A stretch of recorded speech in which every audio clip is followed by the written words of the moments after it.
एक और सोमवार और एक और सत्र का दिन। सोमवार की जब शुरुआत हुई, संसद का शीतकालीन सत्र वाला ये दिन था।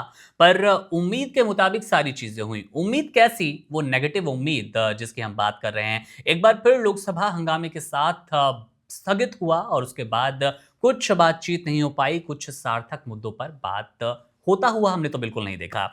लेकिन इसी बीच ये जानना जरूरी है कि आखिर विपक्ष की ऐसी क्या तैयारी है कि सरकार पर इतने आक्रामक है, शीतकालीन सत्र चलने देंगे या नहीं। राहुल गांधी की खूब चर्चा है और चर्चा उस वक्त शुरू हो गई जब प्रधानमंत्री नरेंद्र मोदी वो सुबह आते हैं इस सत्र से ठीक पहले एक वो टिप्पणी कर जाते हैं, ऐसा तंज कस जाते हैं जिसके बाद विपक्ष को बौखलाहट भी होती है। प्रधानमंत्री नरेंद्र मोदी कहते हैं कि ड्रामेबाजी का नहीं, ये वक्त है डिलीवर का, और अगर ड्रामा ही करना है तो देश में और भी बथेरे जगह पड़ी, आप देश के किसी भी कोने में जाइए, ड्रामा कीजिए, नारेबाजी कीजिए, पर सदन, संसद, लोकसभा हो, राज्यसभा हो, इसे छोड़ दीजिए। अब फिर इसके बाद क्या होता है?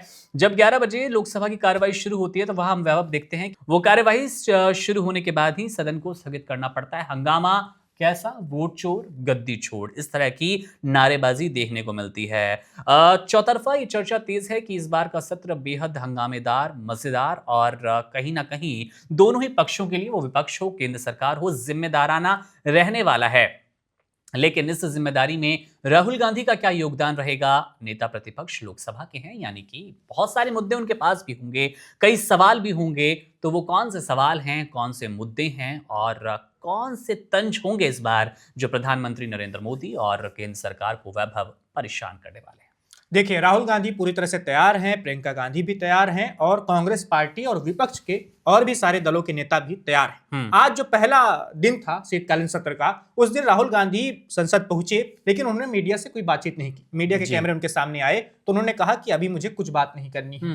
देखिए, प्रियंका गांधी ने थोड़ी बहुत बात की, लेकिन उन्होंने पीएम मोदी के उस ड्रामे वाले बयान का थोड़ा बहुत जवाब दिया और सोनिया गांधी ने भी कोई बात नहीं की मीडिया से। राहुल गांधी के पास इस वक्त कई सारे ऐसे मुद्दे हैं जिसको लेकर वो सरकार को घेरने वाले हैं, क्योंकि वो संसद की सत्र का इंतजार कर रहे थे।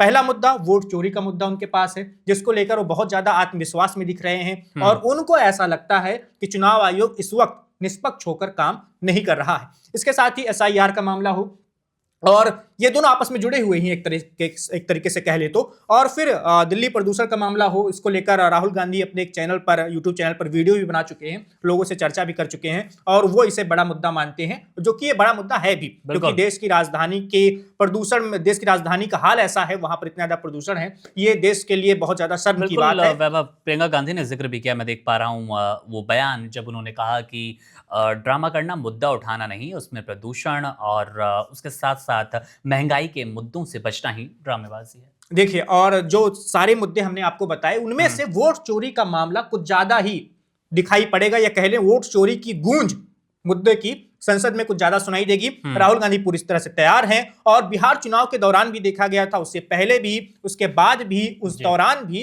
राहुल गांधी किस तरह से बीच बीच में मीडिया के सामने आते हैं और उनके पास बहुत सारे कागजात होते हैं जिसके जरिए वो सबूत दिखाने की कोशिश करते हैं कि देखो कैसे नाम काटे गए, महाराष्ट्र में काटे गए, हरियाणा में काटे गए, और किस तरह से चुनाव आयोग ने जानबूझकर बीजेपी को जिताने के लिए ऐसी तैयारी की, या जानबूझकर बीजेपी को जिताने की कोशिश की और जितवा भी दिया। तो ऐसा राहुल गांधी का कहना है और राहुल गांधी पूरी तरह से हमलावर होंगे इस संसद सत्र के दौरान। आने वाले दिनों में आप देखना कि कैसे संसद में, लोकसभा में राहुल गांधी जब बोलेंगे तो किस तरह से वो इन सभी मुद्दों को पूरी मुखरता के साथ उठाएंगे। और राहुल गांधी के साथ ही प्रियंका गांधी भी अब लोकसभा के सांसद हैं, वायनाड उपचुनाव में वो जीत कर आई हैं और गांधी परिवार के 3 लोग संसद में हैं, राहुल गांधी और प्रियंका गांधी, दोनों भाई बहन लोकसभा में हैं, माता सोनिया गांधी वो राज्यसभा में हैं। तो सोनिया गांधी अभी बहुत ज्यादा एक्टिव नहीं नजर आ रही राजनीति में, वो सार्वजनिक कार्यक्रमों में बहुत ज्यादा भाग नहीं लेती हैं और कहा ऐसा जाता है कि जो कांग्रेस पार्टी के बड़े फैसले होते हैं उनमें भी वो शामिल होना बंद कर चुकी हैं।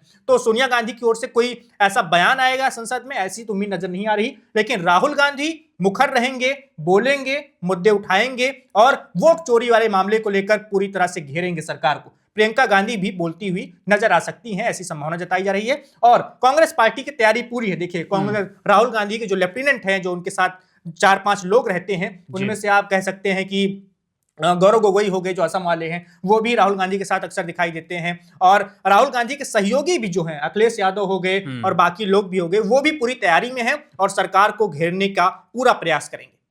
बिल्कुल वैभव, लेकिन जिस मुख्य मुद्दे की आपने बात की और जिस हंगामे को आज हमने लोकसभा में देखा भी कि वोट चोर गद्दी छोड़, यानी कि वोट चोरी वाला मुद्दा बहुत ज्यादा मुखरता से उठाने की विपक्ष कोशिश कर रहा है। और क्या इस मुद्दे को आप देख कैसे रहे हैं? आपने हरियाणा चुनाव में इस तरह की कोई बात नहीं की, हरियाणा चुनाव के बाद आप आते हैं, बिहार चुनाव से ठीक पहले आते हैं, पर दोनों जगह चुनाव खत्म हो गए हैं, सरकारें बन गई हैं, आज तो शपथ ग्रहण भी हो गया, विधानसभा के भीतर का शपथ ग्रहण हो गया, विधायकों ने भी शपथ ले ली, उसके बाद इन मुद्दों का क्या फायदा है? और इसी के साथ एक और सवाल मैं जोड़ दूं, बीएलओ को लेकर भी विवाद तेज है। 40 बीएलओ की मौत हो गई है। इन मौतों के आंकड़ों को क्या वोट चोरी का रंग रंगने की कोशिश करने वाली है कांग्रेस, या फिर इस पे दूसरी सिंपैथी दिखाई जाएगी?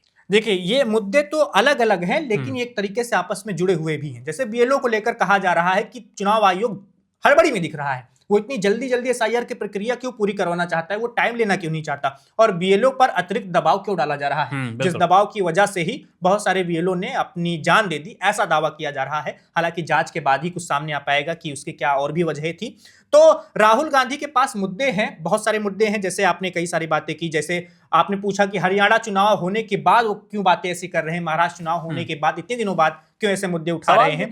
यहाँ ये भी है कि जब आप सदन में हैं और इस तरह से सरकार की प्लानिंग है विधेयकों को लेकर, तो विधेयकों पे तो बात हो ही नहीं पाती। आप विधेयकों का अगेंस्ट करेंगे, आप उनके पक्ष में बात करेंगे, सरकार से सवाल करेंगे, इन सभी विधेयकों को छोड़कर, उन बिल्स को छोड़कर जो केंद्र सरकार देश के लिए, वो युवाओं के लिए हो या फिर दूसरा कोई भी वर्ग, महिला, बच्चे, बुजुर्ग, उन पर विपक्ष बात नहीं कर रहा। विपक्ष के अपने मुद्दे अलग हैं, यानी कि जो असली मुद्दे हैं आपके लिए, हमारे लिए, देश के मुद्दे हैं, उन मुद्दों पर कब बात होगी? विपक्ष अपने मुद्दे लिए घूम रहा है, विधेयकों पर तो बात ही नहीं हो पाएगी। देखिए, राहुल गांधी की ओर से देखें या राहुल गांधी की नजरों से देखें तो वोट चोरी का मुद्दा भी आम जन का ही मुद्दा है। और देखिए, विपक्ष हमेशा अपने मुद्दे ही उठाएगा। विपक्ष संसद में सिर्फ इसलिए जाएगा कि उस सरकार का सहयोग करे, बिलों को पास करवाने में, बिल पर चर्चा करे, ऐसी उम्मीद हम नहीं कर सकते हैं। इतना आदर्श लोकतंत्र अभी हमारा देश का लोकतंत्र बना नहीं है। और जब बीजेपी भी विपक्ष में थी तो वो भी ऐसा ही करती थी। ऐसा नहीं है कि सरकार जिन मुद्दों पर बात करना चाहती है, अभी बीजेपी जब विपक्ष में थी तो तुरंत तैयार हो जाती थी। नहीं, वो अपने मुद्दे पर ही अडिग रहती थी। Subscribe to One India and never miss an update. Download the One India app now.